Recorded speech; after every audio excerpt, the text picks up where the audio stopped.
মানবতাবিরোধী অপরাধের দায়ে মৃত্যুদণ্ডপ্রাপ্ত জামায়াতের আমির মতিউর রহমান নিজামীর আপিলের রায় পুনর্বিবেচনার আবেদন খারিজ করে দিয়েছে সুপ্রিম কোর্টের আপিল বিভাগ।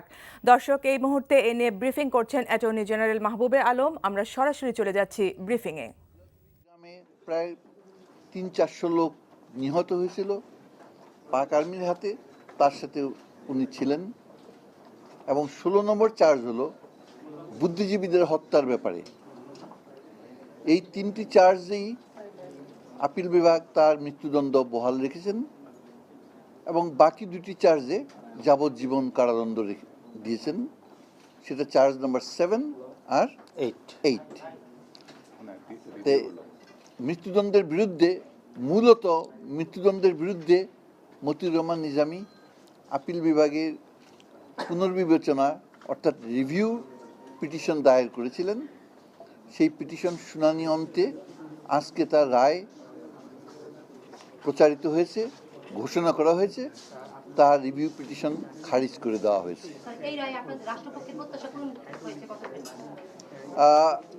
একটি বিশেষ প্রত্যাশা ছিল যে যুদ্ধাপরাধীদের হত্যার ব্যাপারে এই আলবদরদের ভূমিকা এটা সর্বজন বিদিত এবং অন্যতম তিনি ছিলেন এই আলবদরদের সংগঠক এবং আলবদরদের পরিচালক। এবং আমরা দেশের সবাই জানি যে স্বাধীনতার ক্রান্তি লগ্নে 14 তারিখে এবং 15 তারিখে ডিসেম্বরের এই বুদ্ধিজীবীদের নির্মমভাবে হত্যা করা হয়েছিল এবং এই বুদ্ধিজীবীদের হত্যা করেছিল আলবদর বাহিনী, এটাও সর্বজন স্বীকৃত। তো এই আলবদর বাহিনীর সংগঠক পরিচালক হিসাবে আলবদরের উপরে তার সম্পূর্ণ কর্তৃত্ব ছিল।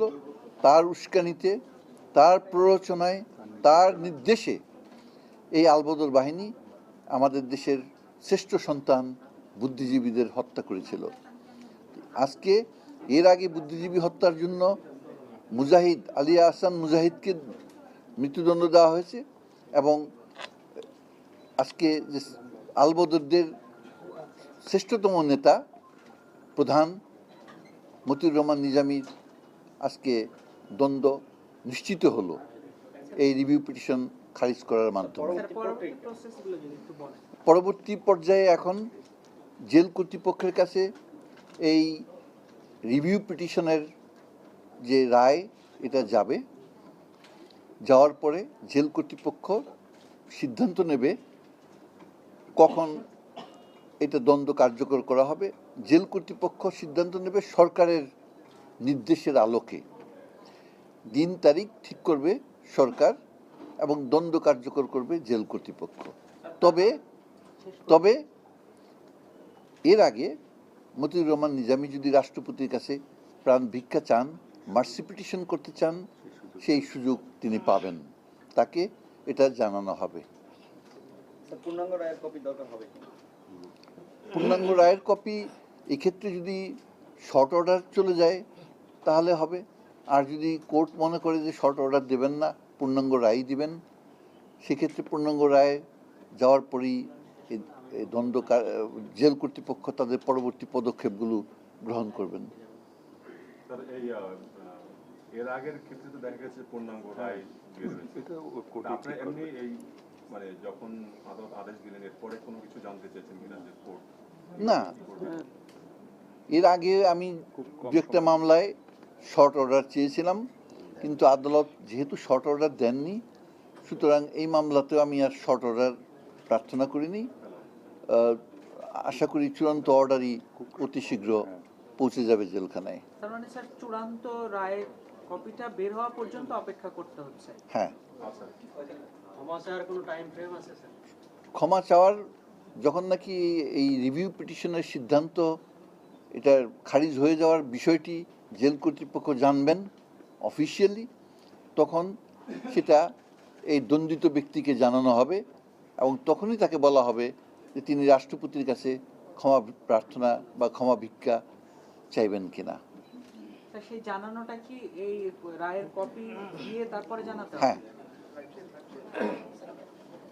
সকালে আরো একটি বিষয় আমরা জানি যে 168টি মামলা যেটি অবসরে যাওয়ার পর দুজন বিচারপতি রেখেছিলেন, সেগুলো এর আগে প্রধান বিচারপতি বলেছিলেন যে পুনরায় শুনানি হবে, কিন্তু সেটি আজকে একটি সিদ্ধান্ত হয়েছে যে সেটি পুনঃশুনানির দরকার হবে না।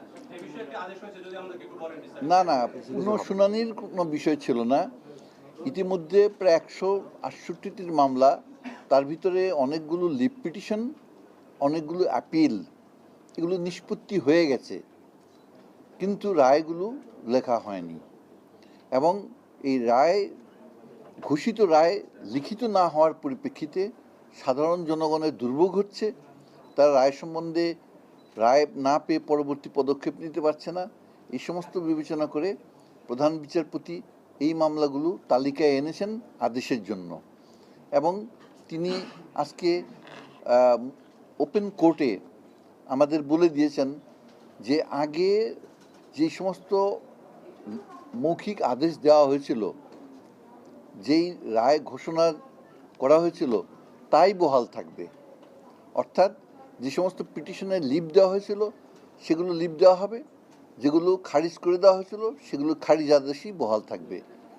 তবে বিশেষ কিছু মামলায়, 2-1টি মামলা বা 2-4টি মামলায় পুনঃশুনানির প্রয়োজন হতে পারে। সেই ক্ষেত্রে তিনি তখন আইনজীবীদের জ্ঞাত করে শুনানি করবেন।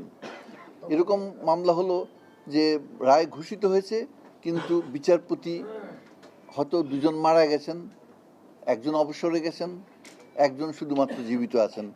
এই ক্ষেত্রে তো কোনো মৃত ব্যক্তি রায় সই করতে পারবে না। এই ক্ষেত্রে এগুলো শুনানির প্রশ্ন আসতে পারে।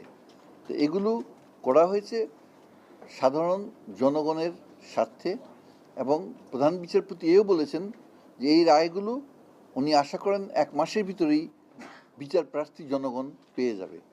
এটা স্যার কোন কোন বিচারপতির রায় আছে? দর্শক, এতক্ষণ দেখছিলেন অ্যাটর্নি জেনারেলের ব্রিফিংয়ের অংশবিশেষ। দর্শক, এই মুহূর্তে সুপ্রিম কোর্ট এলাকায় আছেন আমাদের সিনিয়র করেসপন্ডেন্ট হাসান জাবেদ। আমরা সরাসরি যাচ্ছি তার কাছে। জাবেদ, আদালতের পর্যবেক্ষণ সম্পর্কে আমাদের জানাবেন। ফারজানা, সকাল 11:30টার দিকে কিন্তু প্রধান বিচারপতির নেতৃত্বে 4 সদস্যের আপিল বেঞ্চ রায়টি ঘোষণা করেন। আর রায়টি আসলে শুরুতেই প্রধান বিচারপতি যেটি করেছেন যে এসেই শুধু একটি ওয়ার্ড বলেছেন, সেটি হচ্ছে ডিসমিস, অর্থাৎ তার যে রিভিউর আবেদনটি সেটা খারিজ করে দিয়েছে আর কি। খারিজ হওয়ার পরে যেটি হলো যে তাই রায় কার্যকর করতে আর কোনো বাধা নেই। এখন শুধু একটি প্রক্রিয়া বাকি থাকবে, সেটা হচ্ছে রাষ্ট্রপতির কাছে প্রাণ ভিক্ষা চাওয়ার। আর ইতিমধ্যে অ্যাটর্নি জেনারেল এইসব বিষয়গুলো আপনাদেরকে অবহিত করেছেন তার ব্রিফিংয়ের মাধ্যমে। আমি যেটি বলতে চাচ্ছি, এখন এখানকার পরিস্থিতি সর্বশেষ আদালত এলাকায় কিন্তু মুক্তিযোদ্ধারা এবং প্রসিকিউশন, রাষ্ট্রপক্ষের আইনজীবী এবং বিচার প্রার্থী কিছু মানুষও কিন্তু এখানে হাজির হয়েছেন, এবং তারা যখন এই রায়টি শুনেছেন যে তার রিভিউ আবেদনটি খারিজ করেছেন, অর্থাৎ রায় বহাল রয়েছে মৃত্যুদণ্ডের, তখনই তারা কিন্তু উল্লাসে ফেটে পড়েন এবং এখানে স্লোগান দিতে থাকেন, এবং তারা প্রত্যাশা করছেন খুব দ্রুত এই রায়টি কার্যকর হবে প্রক্রিয়া শেষ করে, এবং এই রায়টা কার্যকর হওয়ার মধ্য দিয়ে তারা তাদের যে বিচার যে প্রার্থীরা ছিলেন তারা তাদের সেইটার সফল একটা পরিণতির দিকে যাচ্ছে, এমনটি তারা বলেছেন।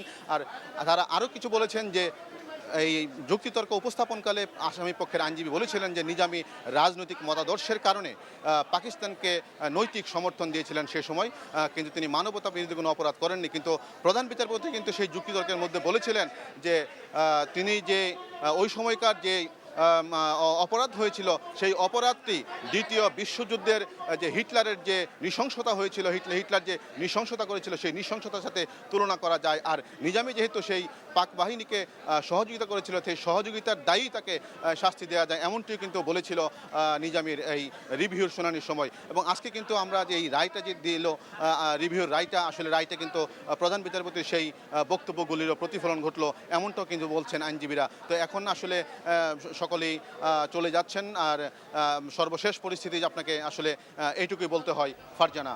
জাবেদ, আপনাকে ধন্যবাদ।